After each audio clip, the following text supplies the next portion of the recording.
우리 신랑님들이 가끔 좀 착각하시는 게 있는데, 내가 선택을 한다는 게 아니라 여성분이 나를 선택하는 구조가 많습니다, 생각보다. 왜? 내가 여성분한테 기회를 펼치기 때문에 여성분이 생각을 하고 거기서 고민을 하거든요.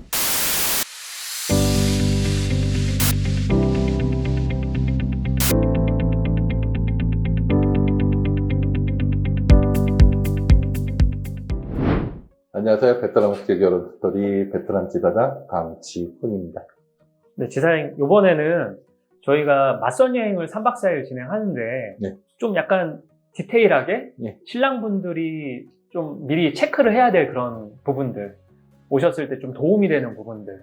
뭐 예를 들어서 저희가 잘하고 있는 거긴 한데, 신랑분들한테 오시기 전에 프로필이라든지 이런 거에 대해서 좀 디테일하게 준비를 하고 오시라고 하고 저희가 또 준비를 해드리잖아요. 네. 사진부터 해서 저희가 신랑분들의 그런 프로필 사항들을 또 번역까지 해서 서류로 또 만들어서 여성분들한테 제공도 해드리고, 네. 그런 게 상당히 또 도움이 되는 부분이고, 뭐 타 업체들에 비해서 저희도 좀 잘한다고 생각도 하는데, 그런 것도 같이 포함해서 뭐 신랑분들이 본인 스스로들 좀 챙겨야 되는 그런 사항들 한번 쭉 생각나시는 대로 한번 얘기 좀 해주세요. 일단 첫 번째는 프로필 사진이죠. 왜냐면 우리도 여성을 만날 때 처음에 보시는 게 프로필 사진을 보고 여성분들 많이 선택을 하시잖아요.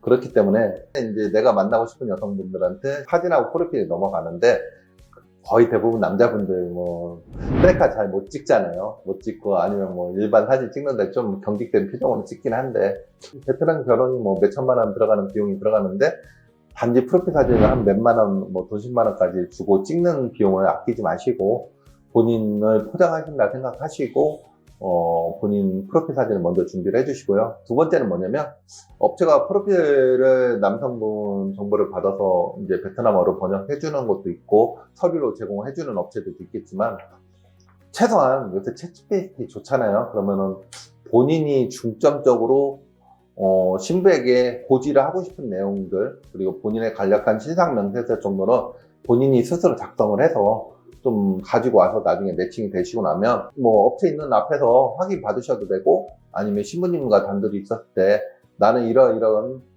조건을 가지고 있고 나는 이러이러한 생각을 갖고 있습니다 하고 신부에게 다시 한번 확인받을 수 있는 자료이기 때문에 꼭 준비를 해주셨으면 좋겠습니다.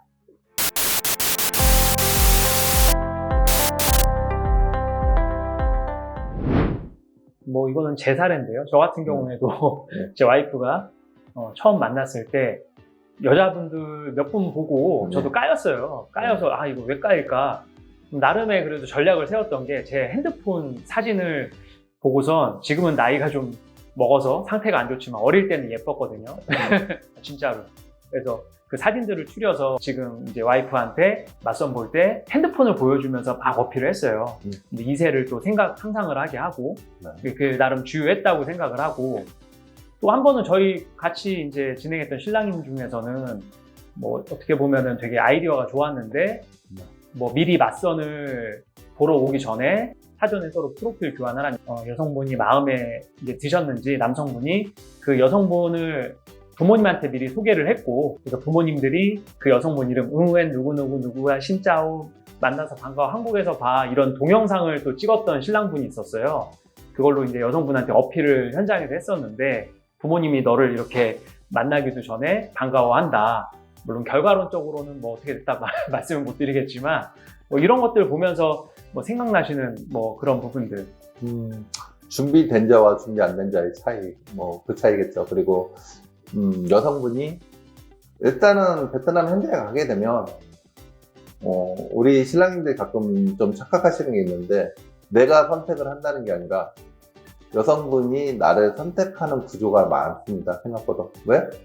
내가 여성분한테 기회를 펼치기 때문에 여성분이 승낙을 하고 거기서 고민을 하거든요. 그런 부분이 있을 때 내가 어떻게 살고 있는지, 최소한 내가 살고 있는 생활 공간을 찍어서 보여주시는 신랑님들이 있고, 내가 무슨 일을 하는지, 정확하게 내가 무슨 일을 하는 거에 대해서 사진을 찍어갖고 준비해갖고 와서 차근차근히 여성분한테 거짓말 없이 보여주면서 신뢰감을 얻어서 매칭에 성공하시는 경우도 종종 나타나기도 하거든요. 여성분들이 고민할 때는 그 고민하는 부분에 대해서 의욕을 해소해줘야 되는 거고, 한국 사람들, 이제 한국 신랑님들이 한국 업체에 불신을 갖는 부분도 있지만, 베트남 여성들도 베트남 현지에서 맞선을 볼 때, 통역이나 또 마담들이 하는 얘기에 대해서 100% 믿지는 신뢰를 못하는 상황이기 때문에, 신랑님 스스로 본인의 생활 환경이나 본인의 직업, 그리고 본인의 부모를 소개해 줄 수 있는 자료를 갖고 오시면, 더 좋다고 생각됩니다.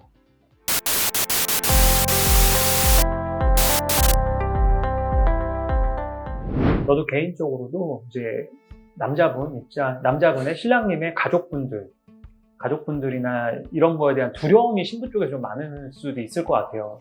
이 입장은 어찌됐거나 한국으로 살러 오는 입장이다 보니까 신랑님보다는 또 나이대도 어리다 보니까 그런 부분을 좀 잘 준비하면 좀 신뢰 부분에 아까 말씀드린 대로 도움이 꽤 될 것 같네요. 네, 그리고 이제 맞선을 진행하는 데 있어서 신랑님들이 꼭 잊어먹지 않았으면 사실은 딱 하나 했으면 좋겠습니다. 신부가 나하고 눈 맞춤을 자주 해주는 거야. 그리고 신부가 호감 있는 얼굴로 나를 보는가에 대해서 좀 그 느낌에 대해서 좀 생각을 하셔야 될 것 같아요. 저희가 옆에서 보면서 가끔씩 좀 약간 싸할 때가 있을 때 보면 나중에 교제 중단이 되거나 아니면 검증할 때 이제 여성분들에서 나오지 말아야 될 사진들이 나오는 경우도 많고요. 결국은 뭐 세계적으로 거의 똑같다고 보시면 됩니다. 호감 있는 사람에게는 호감 있는 반응이 나옵니다. 이거 잊지 않으셨으면 좋겠습니다. 눈 맞춤이 안 되시는 여성분들, 그리고 나를 쳐다보지 않는 여성분들, 나에게 호감이 있는 분이 나를 안 쳐다보고 나에게 웃음을 보여주지 않는 여성이 나에게 호감이 있다고 얘기를 하시면 그건 상당한 오해이고요. 업체가 여성분이 너무 쑥스럽고 성격이 너 쑥맥이라 그렇다고 하는데, 그래도요, 자기한테 호감이 있으면 여성분이 힐끔힐끔해도 쳐다보는 모습을 볼 수 있습니다.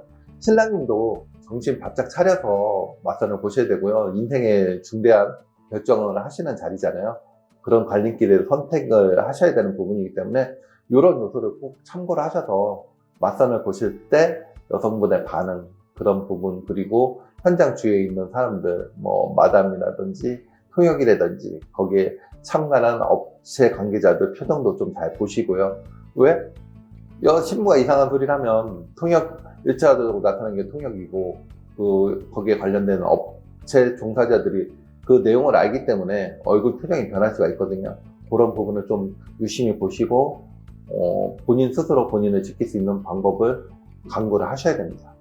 뭐 말씀하신 게 사실은 그냥 아이 컨택이나 이런 부분 뭐 별거 아닌 얘기로 들릴 수 있겠지만 현장에서 있을 때는 정말 중요한 얘기 같아요. 지금 하신 말씀들이. 네. 뭐 남자분들은 아까 말씀대로 여자분한테 쉽게 말하면 꽂히게 되면은 그런 것들을 잘 못 보시는 경우가 많고 잘못되는 경우가 많다 보니까 정말 잘 새겨 들어야 될 것 같습니다.